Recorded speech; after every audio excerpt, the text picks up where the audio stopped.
ಅಕಸ್ಮಾತ್ ಏನಾದ್ರು 2 ವೀಕ್ಸ್ ಇಲ್ಲದೆ ಸೀಸನ್ ಪೂರ್ತಿ ಕಂಟಿನ್ಯೂ ಆದ್ರೆ ಸತ್ತೋಗ್ಬಿಟ್ಟಿದ್ರು ಮೇಡಮ್ ಜನ. ಯಾರು ಮೇಡಮ್ ಅರ್ಶನ ತಿಂತಾರೆ ಯಪ್ಪ. ಅಂದ್ರೆ ಹೇಳೋದೇನು ಅಂದ್ರೆ ರಿಯಾಲಿಟಿ ಶೋ ಅನ್ನೋದು ಬ್ಯೂಟಿಫುಲ್ ಕಾನ್ಸೆಪ್ಟ್.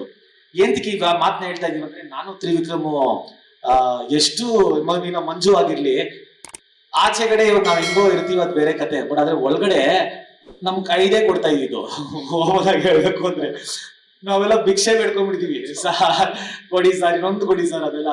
ಸೊ ಆತರ ಆಗಲ್ಲ.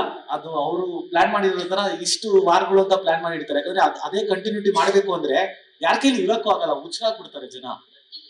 ನಾನ್ ಇವಾಗ್ಲೂ ಅದನ್ನ ಹೇಳ್ತಾರೆ, ನಾ ಅಲ್ಲೇ ನಿಂತಾಗಿದ್ದೆ, ಇವಾಗ ಬಂದಿದ್ದಷ್ಟೇ ಹಿಂಸೆ ಕೊಡ್ತಾವ್ ನನ್ಗೆ. ಸ್ಟಾರ್ಟ್ ಮಾಡ್ಬೇಡ, ನಾನು ಬರ್ತೀನಿ ಅಂದು ಹೊಡೆದಾಕ್ಬಿಡ್ತೀನಿ ಅಂದೆ. ಈಗ ನಾನು ಆರಾಮಾಗಿ ಹೋಗಿ ಬರ್ತೀನಿ ಇರೋ ಮನೇಲಿ ಅಂದ್ಬಿಟ್ಟು ನಾನು ಬಂದೆ. ರಜತ್ ಅವ್ರೆ, ಆ ಎಲ್ಲಾ ಕಡೆನು. ರಜತ್ ಅವ್ರೆ, ಈಗ ಒಬ್ಬ ಸ್ಪರ್ಧಿ ಎಲ್ಲಾ ಎಪಿಸೋಡ್ ನೋಡ್ಕೊಂಡು ಒಂದ್ ಪ್ಲಾನಿಂಗ್ ಇಟ್ಕೊಂಡು ಹೋದ ಅಂತ ಇಟ್ಕೊಳ್ಳೋಣ. ಆತನ ಪ್ಲಾನಿಂಗು ಮನೆ ಒಳಗಡೆ ಎಷ್ಟರ ಮಟ್ಟಿಗೆ ವರ್ಕೌಟ್ ಆಗುತ್ತೆ? 5% ಆಗಲ್ಲ ಸರ್. ಯಾಕಂದ್ರೆ ಬಿಗ್ ಬಾಸ್ ಅನ್ನೋ ಇವಾಗ ಎಕ್ಸಾಂಪಲ್ ನಾನೇ ಅದಕ್ಕೆ. ಇವಾಗ 50% ಆದ್ಮೇಲೆ ನಾನು ಹೋದವನು.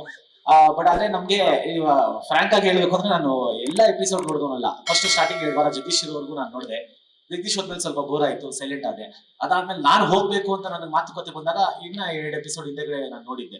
ಬಟ್ ಆದ್ರೆ ಏನೇ ನಾವು ಪ್ಲಾನಿಂಗ್ ಮಾಡ್ಕೊಂಡು ಹೋದ್ರು ಮಾಸ್ಟರ್ ಮೈಂಡ್ ಇದ್ದಾಗ ಏನ್ ಮಾಡಕ್ ಆಗಲ್ಲ ಸರ್. ಅಲ್ಲಿ ನಾವೊಂದು ಅನ್ಕೊಳ್ಳುವೆ ಈ ತರ ಆಗುತ್ತೆ, ತ್ರಿವಿಕ್ರಮ್ ಈ ತರ ಆಗ್ಬಿಡುತ್ತೆ, ಹಿಂಗ್ ಮಾಡೋಣ ಅಂತ. ಅಲ್ಲಿ ನೋಡಿದ್ರೆ ಟಾಸ್ಕ್ ಬೇರೆ ತರ. ಇಲ್ಲ ಈ ತರ ಮಾಡೋಣ ಅಂತ ಅನ್ಕೊಂತ ಇದ್ವಿ, ಈ ತರ ನಾವು ಹೆಂಗಾಗ್ಬಿಟ್ವಿ. ಫೈನಲ್ ಹೆಂಗಾಗ್ಬಿಟ್ವಿ ಅಂದ್ರೆ, ನಾವ್ ಏನು ಮಾತಾಡೋದೇ ಬೇಡ, ಏನಾದ್ರು ಇದ್ರೆ ಮನ್ಸಲ್ಲಿ ಇಟ್ಕೊಂಡ್ಬಿಡೋಣ, ಓಪನ್ ಅಂತ ಮಾತಾಡ್ಬಿಟ್ರೆ ಅಲ್ಲಿ ಬೇರೆ ತರ ತಿರುಗಿಸ್ಬಿಡ್ತಾರೆ, ಬೇಡವೇ ಬೇಡ ಅನ್ನೋ ತರ ಆಗೋಗಿತ್ತು. ಎಷ್ಟೋ ಸತಿ ನಾವೇ ಓಪನ್ ಕೊಟ್ಬಿಟ್ಟು ನಮಗ್ ನಾವೇ ಹಾಕೊಂಡಿರೋದಿದೆ. ಒಂದ್ ಕಡೆ ನಾನು ನೀನು ಆಪೋಸಿಟ್ ಆಡ್ತಿದ್ರೆ ಕ್ಯಾಪ್ಟನ್ಸಿ ಟಾಸ್ಕ್ ಸಿಗಲ್ಲ, ಬಾ ನಾವೇ ನೀವು ಒಂದು ಟಾಸ್ಕ್ ಆಡೋಣ ಅಂತ ಬಂದ್ರೆ ರೆಸಾರ್ಟ್ ಟಾಸ್ಕ್ ಇಟ್ಟು ಅಡಿಗೆ ಮಾಡ್ಕೊಂಡಿರಿ ಅಂತ. ಅದ್ರಲ್ಲಿ ಏನ್ ಜೊತೆಯಾಗಿ ಆಡೋದು. ಲೇಟೆಸ್ಟ್ ಹಾಗೂ ಇಂಟ್ರೆಸ್ಟಿಂಗ್ ಸುದ್ದಿಗಳಿಗಾಗಿ ಬಾಸ್ ಟಿವಿ ಕನ್ನಡ ಚಾನೆಲ್ನ ಸಬ್ಸ್ಕ್ರೈಬ್ ಮಾಡಿ. ಹಾಗೆಯೇ ಬೆಲ್ ಐಕಾನ್ ಪ್ರೆಸ್ ಮಾಡಿ. ಇದರ ಜೊತೆಗೆ ಫೇಸ್ಬುಕ್, ಇನ್ಸ್ಟಾಗ್ರಾಮ್, ಎಕ್ಸ್ ನಲ್ಲೂ ಮಿಸ್ ಮಾಡದೆ ಫಾಲೋ ಮಾಡಿ.